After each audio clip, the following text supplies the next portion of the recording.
இன்று நாம் பார்க்கப் போவது புற்றுநோய் நோயாளிகளுக்கு பாதுகாப்பான ஸ்பினாஸ் போஹா ஸ்பினச் போஹா. இந்த ரெசிபி எளிதாக ஜீரணமாகும் வகையில் உடலுக்கு நல்ல ஊட்டச்சத்து வழங்கும் வகையில் மிகவும் எளிமையாக தயாரிக்கப்பட்டுள்ளது. போஹா ஜீரண அமைப்புக்கு அதிக சுமை ஏற்படுத்தாது. பலவீனம் இருக்கும்போது கூட உடலுக்கு லேசான சக்தியை வழங்குகிறது. பசலைக்கீரை ஸ்பினச் ஆன்டி ஆக்சிடென்ட்ஸ், ஃபோலேட் மற்றும் இரும்புச் சத்து வழங்குகிறது. குறைந்த எண்ணெயில் வதக்குவதால் ஜீரணம் எளிதாகிறது. பனீர் மென்மையான புரதத்தின் ஒரு நல்ல ஆதாரம். மூட்டைகள் மற்றும் தசைகள் பலவீனப்படாமல் உடல் வலிமையை பாப்பானிக்க உதவுகிறது. நிலக்கடலை மற்றும் முந்திரி நல்ல கொழுப்புச் சத்துக்களை வழங்குகின்றன. இதை சாப்பிட்ட பிறகு உடலில் சக்தி நிலையாக இருக்கும். மாதுளை விதைகள் சமைக்காமல் இறுதியில் சேர்ப்பதால் அதிலுள்ள விட்டமின்கள் மற்றும் ஆன்டி ஆக்சிடென்ட்கள் பாதுகாக்கப்படுகின்றன.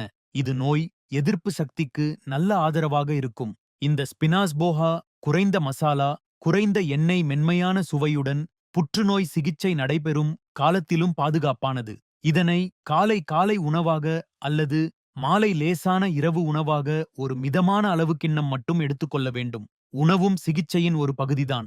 நாகேஸ்வரா ஆயுர்வேதிக் உங்கள் ஆரோக்கிய பிரச்சனைகளுக்கு எங்கள் தீர்வு.